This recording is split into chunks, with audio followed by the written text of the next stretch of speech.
All right. So once upon a time, there was a hurricane. Each day, the people suffered more and more. But one day, the people decided that they did not like the suffering. And because of that, they came together as a community. Because of that, they began to rebuild stronger and better.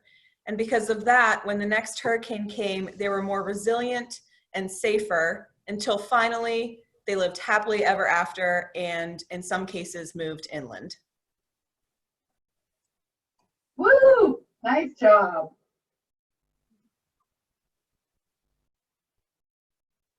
Go group 4.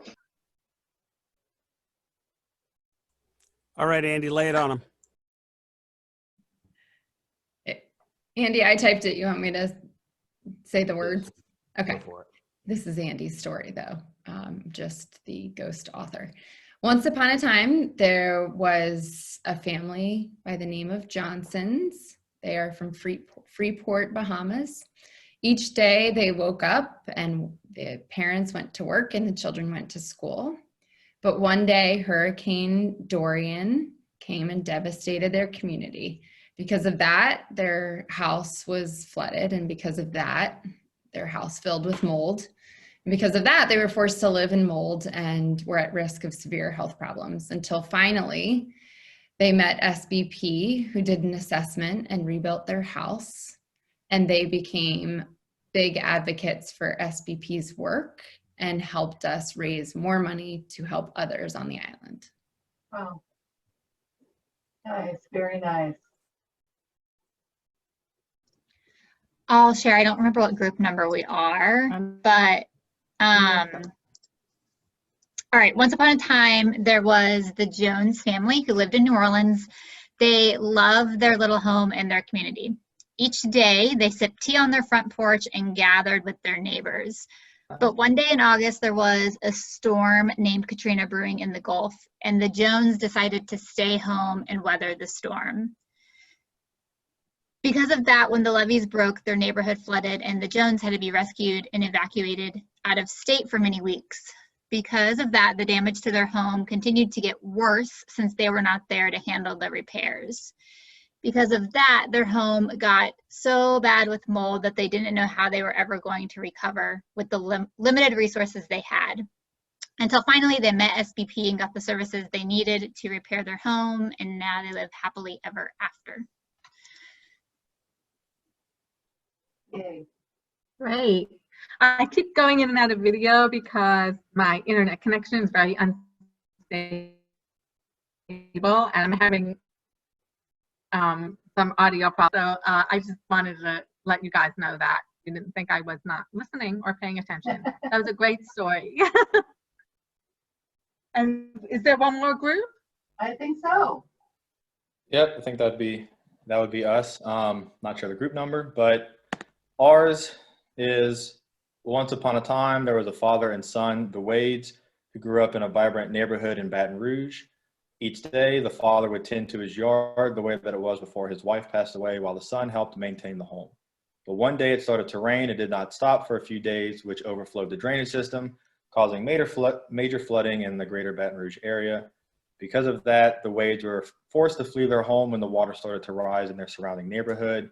Because of that, the water rose to 6 feet in their home, causing it to be unlivable, and they lost most of their belongings. Because of that, they were left without a home and to pick up the pieces alone, since the government had gave them only a small portion of FEMA money, which was not enough to bring their home back. Until finally, SBP was connected to the Wades and was able to rebuild their home. They were even able to salvage some of the items that Mr. Wade's wife had picked out whenever they first built their home and restore it.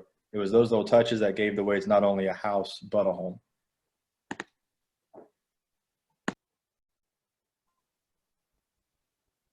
SBP seems to be the heroes in all of your stories. Congratulations on that. How did that activity feel for you to really get So a little hard to hear you, Jill. Maybe turn the video about off. and visioning.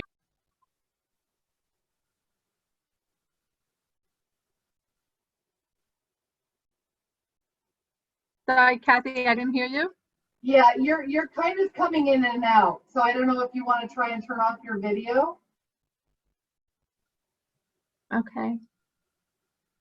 Okay, I'm off. Can you all hear me now? Yes.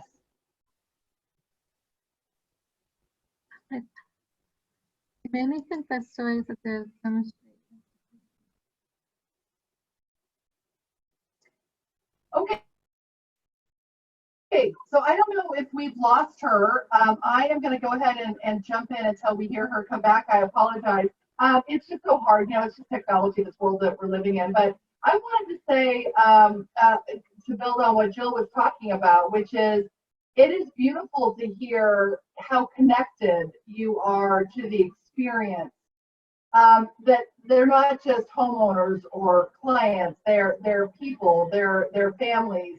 You know them by name, right? And you're at the heart of it. So I think connecting with a purpose-driven mission is something that you guys really, really get, right? And where we're going to go in terms of our next step is really thinking beyond what we've done already, or we know we can do, to help shrink the time between disaster and recovery, and to do something that really is quite revolutionary. So, so the first or the second step really is to reimagine and redefine the future. And I do love this quote. So our potential lies between what is and what could be. So the what is the stuff that we're doing right now. The what could be is, are there big ideas that would even shrink that time from disaster to recovery even further, bringing that same kind of benefit and really life-saving work that you guys are doing. So we got to think a little bit about what that is and, how we might be able to do that. And so we thought we would start here with a couple of concepts, and I did promise Kyle, and I haven't sent these yet, so I will do these today, but we've got a couple of different TED Talks that will go a little bit more deeply into this. But this first concept, to really achieve great disruption, real creativity, you have no choice. You have to make new boxes. So you've probably heard that phrase, we need some out-of-the-box thinking, right? So when we think about boxes, think about them sort of as a mental model, if you like. A mental model is just that most of us have grown up in our careers, right, or even in our lives, and we live within these black and white lines, which are really the walls to the boxes, right? There are rules, there's guidelines, there's perceptions, so these can sometimes be constraints. I'll talk in a minute about there is some value in the box that we're currently in, but our belief is to really revolutionize, to transform your industry. The choice that we need to make is not to get better in our current box, but it's to really, really create a completely different box where the walls, the paradigms are different, right? Now, sometimes there is some intersectionality between your current box and a new box, and I'll talk about that in a minute.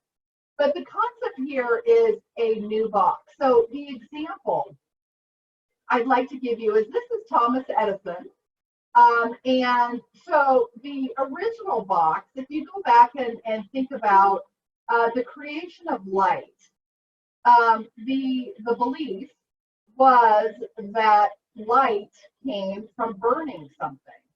So initially we had candles, we moved on, we later had oil lamps and some other inventions, but they all were based on the same premise that light comes from something that's burning. So Thomas Edison had a brilliant idea, and he said, I'm just going to change the paradigm completely, and I'm going to create a new box, and I'm going to create light by not burning something. And from that choice, the light bulb was created. So the reason that we share this story is the light bulb would never have been innovated if it had been in the original box. So it took that real change in thinking for the innovation really to happen. So that's really what we're looking at in this session today. There are two boxes: the continuous action within our current box, which means we can still have new ideas. You guys are probably sitting there today thinking we can get better, right? This is the continuous improvement. Let's do it faster. Let's do it better. Let's do it smarter, right? But we're within the constraints of our current box. But introducing a new box is really, really what drives the innovation and the change. And so for us, I want to stop for a second and ask you, can you think of, it doesn't have to be your industry, because we'll come to that in a minute, but what kind of industries do you think are actually really going through disruption right now? And can you chat in and share with me a sample or an idea or something that you're thinking maybe meets this criteria of getting really into a new box? What do you think?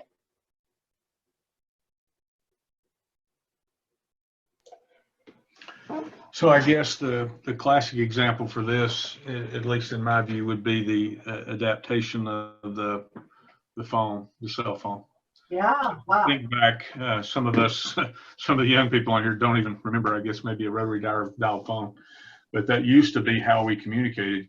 So in having a short story time here with JR, years ago, you had to call up, if you wanted to date with a girl, you actually had to call their house and their father would answer or their mother would answer. And you would go through all that anxiety of going through that nowadays. And then, Mr. Gates and those guys came along that built this phone, and it changed the world because now people text back and forth.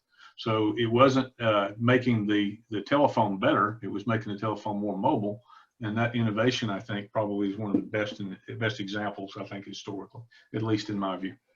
Yeah, so the criteria of the new box was likely very different, right? We're not just trying to make, the dial phone better. We're trying to create something that does very, very different things and very different expectations, parameters, and so therefore the innovation was possible. Did anybody else have something? I see a couple more coming in here. The internet and digitizing work, robots and job automation. Oh my gosh, think about that, right? Where we actually have bots. You get on and you chat with not a real person. Really, really dramatic changes. And we're going to talk about a few more here in a minute. But this is something that Jill talked about initially when she laid out the 4 steps. This is my favorite area because we call this the game changers, right? So we don't want to change the play, we want to change the game, right? So it's a big thing that we're talking about here. And you just talked about a couple of the game changers. Now, there are a number of other game changers. I mean, there's been some even in the insurance industry for us. So one of them is something called Metro Mile, right? You can now buy car insurance that you pay for the miles that you use. You don't pay for the full month, right? Which seems to make sense. Your car is only vulnerable when it's on the road. Why not just pay for that? The same is the case with Airbnb, right? People that are renting short-term rentals are able to insure something that they don't even own. They're just borrowing it, right? And there are a number of other really big game changers. Now, the biggest one that comes to mind, well, there's two. I think Uber and the taxi industry. I mean, oh my gosh, Uber just changed the game. And what they had identified was that, people didn't want to go to a place and wait and call and wait a long time for a taxi to show up. So it kind of tied into some of the social changes where couldn't we just connect with almost like our friends, right, that are happen to be nearby that could swing by and pick us up and take us somewhere. Really a game changer, right? And the other really big one, I think, ties into your comment about digitization, which was the whole blockbuster Netflix. Was really a revolution. So here's the story behind that. So Blockbuster, you guys obviously know they were printing DVDs, they were renting them out in brick and mortar stores. And Netflix was doing something similar. They were very small, and they decided that they were going to invest in the technology because they believed that people would prefer to download their own videos rather than have to come into a store. And so they did still continue on the old path of mailing out some DVDs to people, and people would mail them back. But a lot of their investment went into this future technology. They really saw the shift coming. But what was interesting is that Netflix actually, this is what most people don't know, Netflix actually went to Blockbuster and said, why don't we partner together? You've got the stores, you're renting, but we could do the mail to home, and we could do, the live downloads, we could do it together. They even offered to be acquired by Blockbuster, bringing in, their technology. And as we know, Blockbuster said, nope, we're good. We're good doing what we're doing. We're going to keep the focus that we've always had. And Netflix said, okay, well, we'll go back off on our own then, and we'll do our own thing. And of course, Netflix has turned into this multi-billion-dollar company, and Blockbuster has gone away, right? So sometimes game changers are a requirement.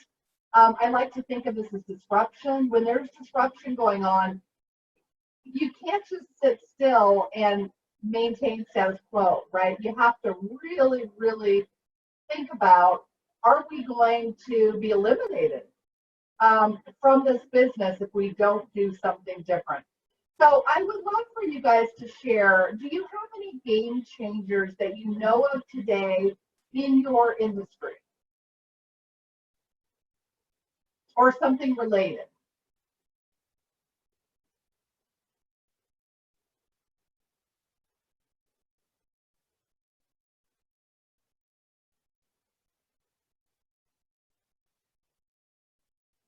Anybody?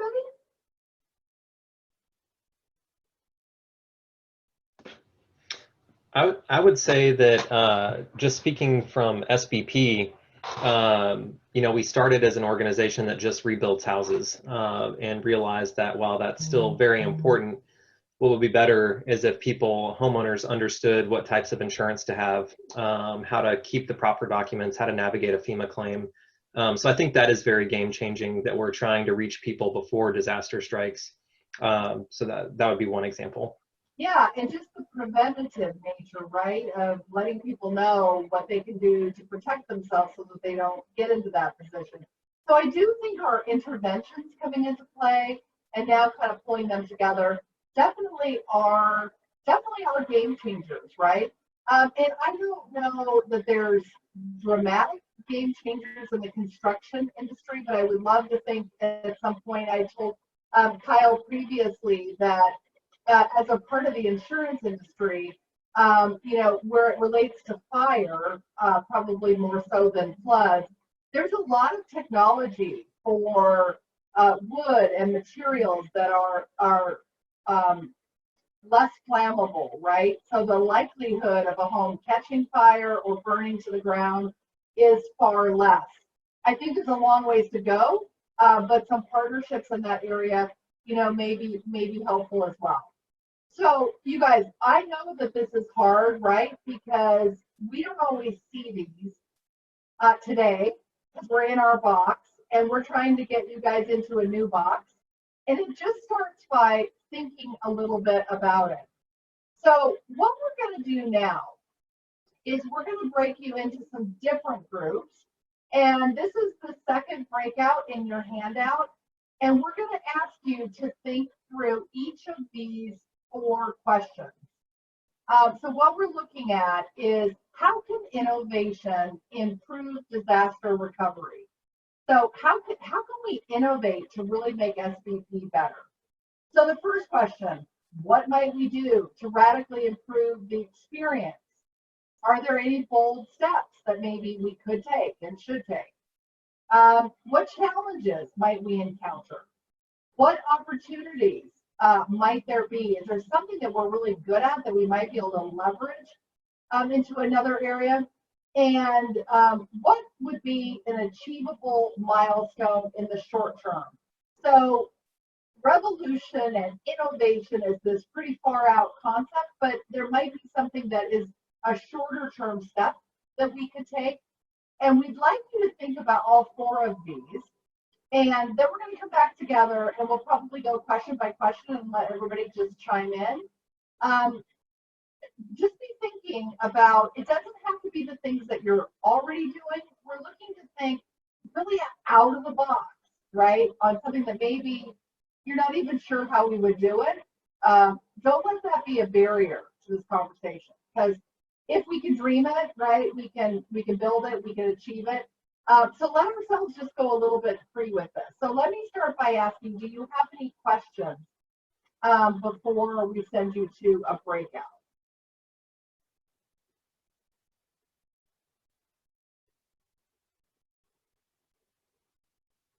Okay, let me just make sure I've got everybody here in a group. I think I do.